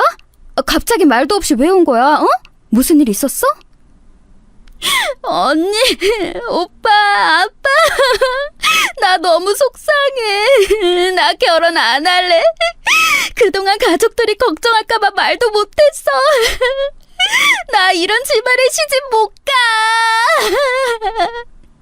무슨 일이야? 막내야, 말해봐. 누가 우리 막내 이렇게 울게 했어? 누구야? 당장 말해. 가족들을 보자 버스에서 겨우 진정했던 울음이 다시 터지게 되었어요. 흥신소 사무실에서 주저앉아 엉엉 울자 가족들은 하던 일을 멈추고 다 제 곁으로 왔습니다. 겨우 진정하고 어렵게 말을 꺼냈습니다. 예비 시모, 시어머니가 내 뺨을 때렸어. 나한테 엄마 없이 컸다고 예의 없대. 내가 이런 말을 들을 정도로 잘못한 것도 아니야. 나 이런 집에 시집 못 가. 내가 아무리 성민 오빠를 좋아해도 이건 아니야. 내가 이런 취급을 받아야 해? 뭐라고? 지금 내가 무슨 소리를 들은 거야? 우리 막내 뺨을 때려? 감히? 그 집안 도대체 뭐하는 집안이야? 아니, 이런 빌어먹을 집안이 다 있어? 감히 우리 처제를 때려? 뭐? 엄마가 없어? 아니, 나 이거 절대 못 넘어가. 막내야, 앞장서. 언니 지금 당장 찾아가야겠어. 감히 우리 예쁜 막내를 때려? 내가 가서 죽사발을 내야겠다. 가족들의 반응을 보자 제 기분은 조금 나아졌어요. 그 순간 가만히 제 옆에 앉아 손을 잡고 있던 아빠가 말하셨어요. 흥신소 일하면서 다른 사람 억울한 것들 도와줬는데 막상 우리 막내 억울한 거 못 들어줄 수는 없지. 지금부터 의뢰받지 마. 무조건 저 집안 박살낸다. 아빠의 말을 선두로 가족들은 힘을 합쳤어요. 그리고 성민 오빠가 그날 밤 저를 찾아왔습니다. 오빠를 만나러 가기 전 큰언니가 저에게 말했어요. 막내야, 일단 화해하고 상견례 자리를 어떻게든 만들어. 나머지는 우리가 알아서 할게. 알겠지? 지금 조금만 알아봤는데도 저 집안 문제 장난 아니야. 내가 어떻게든 망하게 할 거야. 언니 말 들어? 실제로 성민 오빠는 제 얼굴을 보자마자 무릎 꿇고 빌기 시작했습니다. 서영아, 엄마한테 말 들었어. 내가 대신 사과할게. 우리 엄마가 내가 형제 중에 제일 마지막으로 결혼하니까 괜히 아쉬워서 그러시는 거야. 착한 네가 이해해주면 안 될까? 내가 대신 평생 갚을게. 너무 미안해. 마음 같아서는 저는 저 사과를 절대 받지 않으려고 했어요. 하지만 큰언니가 했던 말이 떠올랐습니다. 그래서 겉으로는 괜찮은 척하며 성민 오빠의 사과를 받아주었어요. 그리고 며칠 뒤 상견례 날이 다가왔습니다. 그때까지도 시어머니는 저에게 따로 연락하지 않았어요. 형식상 사과할 법도 한데 절대 하지 않았죠. 그리고 제가 가족들에게 시댁에 관해 물어봐도 다들 말해주지 않았습니다. 그저 저보고 아무 걱정하지 말고 있으라고 했죠. 안녕하세요. 처음 뵙겠습니다. 저는 서영이 아빠 되는 사람입니다. 반갑습니다. 네, 반가워요. 저는 성민이 엄마고 이쪽은 성민이 아빠요. 그리고 그 옆은 우리 자랑스러운 첫째 아들과 아내. 그리고 이쪽은 우리 막내 아들과 며느리예요. 워낙 대가족이라 걱정했는데 사돈도 대가족이라 다행이네요. 시어머니는 우리 가족을 처음 보는 자리에서 상당히 가식적으로 대하더라고요. 저에게 눈길도 주지 않는 모습을 보고 속으로 사람은 역시 변하지 않는다고 생각했죠. 우리 가족들을 돌아봤더니 가족들은 무슨 전쟁터에 나가는 장군 같은 표정을 하고 있었어요.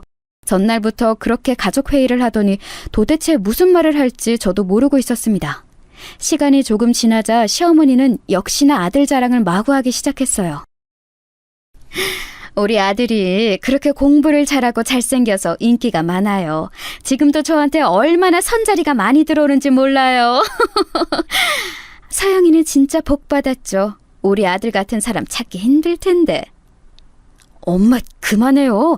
그런 말 하지 않기로 했잖아요. 우리 서영이도 예쁘고 똑똑해서 인기 많아요. 어릴 때부터 동네에서 신부감으로 눈독 들인 사람이 얼마나 많은데요. 확실히 가족들이 있으니까 그렇게 든든할 수가 없었어요. 특히 큰언니가 성격이 매우 세거든요. 어디 가서 당하고 사는 사람이 아니라 시어머니에게 웃으면서 할 말 다 하는 모습을 보니 얼마나 든든했는지 모릅니다. 만약 거기서 시어머니가 조용히 했으면 오늘 제보할 대박 사건이 일어나지 않았을지도 몰라요. 하지만 시어머니는 역시나 사람이 변하지 않더라고요. 우리 성민이가 워낙 귀한 자식이라. 물론 서영이도 예쁨을 많이 받았겠지만 우리 집안이 워낙 다들 잘나서 그래요. 다들 잘나서 그렇게 바람을 피우고 다니나? 그 순간 작은 언니가 조용하게 내뱉은 한마디에 분위기가 순식간에 싸해지기 시작했습니다. 우리 가족들은 올게 왔다는 표정을 지었어요. 시댁 쪽은 이게 무슨 소리인가 싶은 표정이었죠. 말로만 들었지 이 정도일 줄은 몰랐는데 진짜 그동안 우리 막내가 어떤 취급을 당했을지 생각하니까 피가 거꾸로 솟네. 지금 뭐라 하셨어요? 저기요, 형씨, 그쪽 바람 피우는 거 당신 안 해도 알아요? 당신 지금 회사에서 어린 여직원하고 불륜이잖아. 저번 주에 강릉 다녀온 거 출장 아니고 여행이잖아. 뭐라고요? 지금 뭐라고 하셨어요? 그게 사실이에요? 아니, 이게... 그럼 제가 없는 일 지어낼까 봐요? 여기 사진이요. 그쪽 남편 바람 피우는 거 상습이에요. 아기도 있는 양반이 무슨 그렇게 어린 여자를 좋아해? 뒷조사하면서 깜짝 놀랐네. 이게 지금 무슨 뭐하는 짓이야? 장난해? 아니 여보, 내 말 들어봐. 아니야, 오해야. 무슨 오해? 지금 이 사진에 있는 이 사람 당신 맞잖아. 당신 불륜이야? 나는 집에서 종일 아이 보고 육아하느라 지쳤는데 그런 나를 두고 바람? 미쳤어? 순식간에 아주버님의 불륜 소식이 들통났어요. 오빠는 자연스럽게 가방에서 아주버님의 불륜 사진을 수십 장이나 꺼내서 형님에게 보여줬습니다. 형님은 울며 아주버님을 때리기 시작했죠. 순식간에 자리는 쑥대밭이 되었습니다. 이게 무슨 짓입니까? 상견례 자리에서 이래도 되는 건가요? 너무하세요! 저기요, 당신도 떳떳하지 못하잖아. 당신 도박쟁이더라? 뭘 그렇게 불법 도박을 하고 다녀요? 증거가 너무 많아서 고마웠어요. 틈만 나면 도박하러 가던데 아내분은 알고 계셨어요? 뭐요? 도박이요? 결혼 전에 그렇게 불법 도박을 해서 제가 절대 안 한다는 각서까지 쓰고 결혼했는데 도박이요? 당신 진짜야? 증거가 넘쳐요. 사진은 여기 있고 혹시 더 필요하면 말하세요. 진짜 너무 많아서 못 들고 왔으니까 영상 필요하시면 말하세요.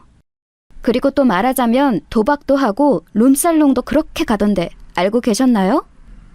룸살롱이요? 그건 또 무슨 소리예요? 능력도 없는 사람 내가 친정 도움으로 결혼했더니 이게 지금 뭐 하는 짓이야? 당신 장난해? 그동안 우리 부모님 재산 이런 식으로 쓴 거야? 아주버님에 이어 서방님까지 뒷조사한 것을 다 까발렸어요.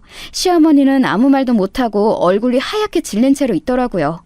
그 순간 그렇게 조용하던 시아버지가 한마디 하셨어요. 결혼이 불만이었으며 파혼하면 되는 것을 이게 지금 뭐하는 짓입니까? 사돈 말 잘 꺼내셨어요. 사돈이야말로 뭐하는 짓입니까? 교수라는 양반이 그렇게 어린 학생들하고 한 명도 아니고 여러 명하고 자고 다니는 거 너무 더러워요. 조용히 뒤에서 제일 쓰레기 짓을 하고 다녔더라고요. 뭐라고요? 지금 그게 무슨 말씀이세요? 이 사람이 바람을 피웠다고요? 우리 소중한 막내 때린 거 갚아주려고 뒷조사하는데 내가 이거 보고 혀를 찼어요. 아줌마 당신이 왜 우리 딸한테 그렇게 집착한지 알겠어. 남편이 뒤에서 이런 쓰레기 짓을 하고 다니는 걸 본능적으로 안 거지. 안 그래요? 바람이라니 그게 무슨 말도 안 되는 소리야? 당신 진짜야? 말해봐, 진짜야? 그쪽 남편 불륜한 거 하루 이틀도 아니던데? 그러게 성격 좀 죽이고 살지 그랬어. 집에서 마누라가 그 모양이니까 남편이 밖에서 바람을 피우고 다니지. 안 그래? 증거 여기 있으니까 실컷 보세요. 이게 뭐야? 당신 어떻게 나한테 이럴 수가 있어? 미쳤어? 미쳤냐고! 가족들이 준비한 사진을 보니 진짜 가관이었어요. 교수로 재직하던 시아버지는 학생들과 동료 교수들까지 쉴 새 없이 바람을 피웠더라고요. 불륜 상대가 너무 많아 서류가 뭉치로 있을 정도였죠. 그렇게 상견례 자리는 시아버지와 아주버님 그리고 서방님까지 세 부부의 관계를 다 망치는 자리가 되었습니다. 아줌마, 상대를 잘못 골라도 한참 잘못 골랐어. 어디서 우리 막내를 때려? 우리가 우리 막내 얼마나 소중하게 키웠는지 알아? 내 동생한테 엄마 없다고 뭐라 하기 전에 당신 잘난 남편하고 아들들이나 챙겨. 자기 가족들이 저 모양이니까 우리 막내가 깨끗하길 바란 거야? 진짜 바람도 유전자라던데. 우리 막내 우리가 이 집안에 결혼 못 시켜. 엄마 없이 자란 우리는 제대로 컸는데 멀쩡히 엄마 있는 당신 가족은 왜 이래? 가족들이 나서서 제 편을 들어주자 얼마나 든든했는지 몰라요. 상견례 자리는 말 그대로 아수라장이 되었습니다. 서로 각자 따지고 때리고 난리가 아니었어요. 나중에는 식당 직원들이 말려도 말을 듣지 않아 경찰까지 부를 정도였습니다. 너무 통쾌해서 계속 입가에 웃음이 걸려 있었어요. 그렇게 고향에 내려와 심신을 안정시키는데 얼마 지나지 않아 성민 오빠에게 연락이 왔습니다. 마지막으로 인사하려고 서울로 다시 와서 오빠를 만났어요. 그래서 지금 우리 집안은 말 그대로 난장판이야. 부모님도 이혼한다 하시고 형은 이혼 당했고 동생도 지금 법원에서 싸우고 있어. 서영이 너한테는 내가 뭐라 할 말이 없다. 만약 어머님이 나한테 제대로 사과하거나 아니 애초에 때리지 않고 나를 무시하지 않았다면 이런 일은 일어나지 않았을 거야. 나도 오빠만 보면 좋았는데 결혼은 무리야. 그래, 네 마음 알아. 그동안 고마웠어. 우리 집은 완전히 콩가루가 됐어. 엄마는 큰 충격을 받아서 지금 정신병원에 입원하셨어. 성민 오빠에게는 딱히 악감정이 있지는 않아요. 그렇지만 오빠가 말해준 소식은 아주 통쾌했어요. 시어머니는 본인 가족이 완벽하다고 생각하는 사람인데 그 가족들이 알고 봤더니 문제가 아주 많았던 거죠. 정신병원에 갔다는 말을 듣고 아주 잠깐 측은한 마음이 들기는 했지만 오래가지 않았습니다. 남의 집 귀한 자식은 때리면서 본인 가족이 그 지경인 걸 참을 수가 없대? 진짜 웃기는 사람이네. 서영아, 죄책감 가지지 마. 너는 잘못한 거 없어. 맞아, 본인이 자초한 일이야. 그리고 언니가 이번에 좋은 선자리 알아봤거든? 여기 한번 나가봐. 우리가 뒷조사까지 다 끝냈어. 괜찮은 집안이더라. 가족들은 저에게 죄책감을 갖지 말라며 다독여 주었어요.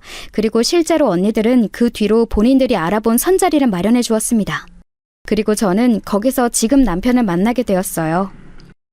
아빠가 우리 막내딸 걱정에 몇 날 며칠을 뒷조사했는데 아주 깨끗해. 저런 집이면 마음 놓고 시집 보낼 수 있겠어. 아유, 진짜 아주 든든해서 미치겠어.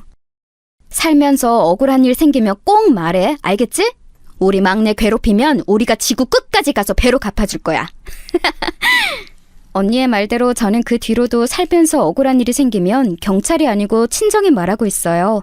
그리고 지금 남편은 가족들이 알아본 것처럼 아주 성실하고 괜찮은 사람이랍니다. 성민 오빠처럼 부자는 아니어도 평범한 집안이지만 가족끼리 화목하고 다정해서 저는 현재 너무 행복해요. 성민 오빠와의 연락은 완전히 끊겼고 아주 우연히 형님과 동서에게 연락이 온 적은 있었어요. 결국 이혼했어요. 나는 시어머니가 미친 인간인 줄은 알고 있었는데 시댁 식구들이 다 이 모양인 줄은 몰랐죠. 아무튼 오히려 고마워요. 맞아요. 우리 친정에서도 영웅이라고 할 정도예요. 제가 저런 인간하고 평생 살 거라고 생각하니까 숨이 턱 막히는 거 있죠? 며느리들과는 그 상견례 이후로 더욱 친해졌어요. 미친 집안이라고 욕하니까 서로 공통점이 생겨서 얼마나 즐거운 대화를 했는지 모릅니다. 실제로 형님과 동서는 그 뒤로 개인적으로 우리 집안의 흥신소를 이용하기도 했어요. 형님이 말하길 시어머니는 여전히 정상적인 생활을 하지 못하고 있다고 하더라고요. 형님과 동서하고는 자주는 아니어도 종종 안부를 묻기도 하고 1년에 한 번은 만나고 있답니다. 다들 새 삶을 살고 있는데 하루라도 빨리 그 집안과 연을 끊어내길 잘했다고 하고 있죠. 이게 다 우리 가족들 덕분이니 저도 참 감사하게 생각하고 있답니다. 이런 가족이 있다니 얼마나 든든한지 몰라요. 여러분, 제가 준비한 사연은 여기까지입니다. 되돌아보니 다시 또 우리 가족이 대단하게 느껴지네요. 제 인생에서 가장 통쾌했던 일인데 재미있게 들으셨는지 모르겠어요. 여러분이 들으시며 조금이라도 웃으셨길 바라면서 이만 마치겠습니다. 제 사연 들어주셔서 감사합니다.